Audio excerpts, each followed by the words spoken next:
two mystery cults favored by the Roman elite were the Magna Mater, Great Mother, and Sol Invictus, the incomparable Sun. We've met the Magna Mater in her Greek guise of Demeter.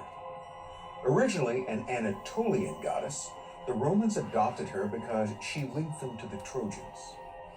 She was a fertility deity, so, no surprise, her festivals included orgiastic rites.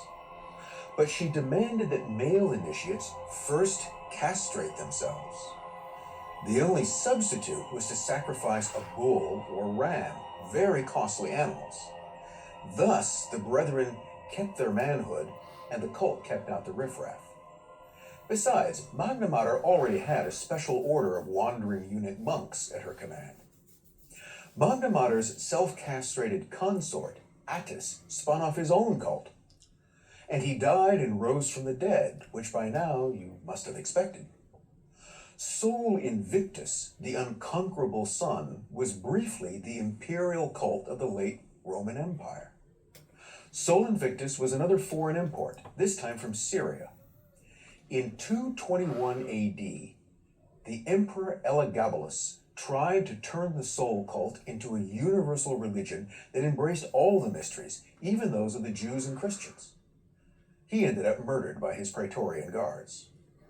The confusing part is that Sol Invictus also shows up as a bit player in the Mithraic mysteries. Or he was some kind of alter ego of Mithras. We just don't know. In any case, they share the same birthday, December the 25th, along with you-know-who. I've noted many similarities between mystery cults and Christianity. Not the least is Jesus' crucifixion and resurrection, which fits the long history of holy beings dying and rising from the dead. As in other cults, this was reenacted in the initiate's ritual death and baptismal rebirth. And the bread and wine of the Eucharist, magically transformed into flesh and blood, also has a history in pagan theophagism, or God-eating. Early Christians even called their sacraments mysteries. So, was early Christianity just another mystery cult? Yes and no. Christianity began as a Jewish sect, influenced by Hellenistic culture, including the mysteries. By the end of the first century, however, most Christians were non-Jews, and many were probably past members or one of more mystery cults. The Gospels said nothing about festivals, sacraments, or saints, so they had to be invented or assimilated. Thus, arguably, Isis was transformed into the Virgin Mary. Early Christians also worshipped in secret, like the Mithraists and others. While this was later attributed to persecution, Roman persecution of Christians was mostly sporadic and localized.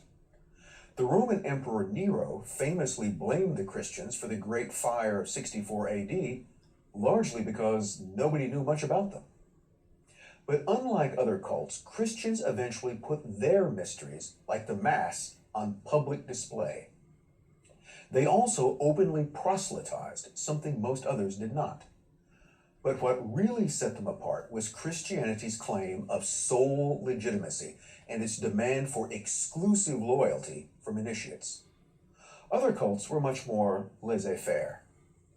As the Christian church transformed into a mass religion fueled by mass baptisms, it preserved or recreated aspects of a secret society. First, it obscured its mysteries behind a veil of Latin, a language fewer and fewer Christians understood. It created an inner elite, the ordained priesthood, with a hierarchy going right up to the Pope. And then there were the monastic orders, like the infamous Knights Templar of the Middle Ages. So what have we learned? For one, that the mystery cults weren't just crazy pagans indulging in wild sex and bloodshed. Not entirely, anyway. Rather, in one way or the other, they tackled the big mysteries of life and death. The basic lesson of illumination is that there is a greater world beyond this one. The mysteries also offered reassurance, fellowship, and exclusivity. It's not hard to see how a later critic of Roman Catholicism, the 16th and early 17th century classical scholar Isaac Casaubon, could argue that the church had simply ripped off the pagan mysteries. It's also easy to understand how a 19th century American like Albert Pike could see the antecedents of his own secret society, Freemasonry, in the same mysteries. Above all, it's astounding how well these ancient brotherhoods and sisterhoods kept their vows of secrecy. And one has to wonder, are they keeping them still?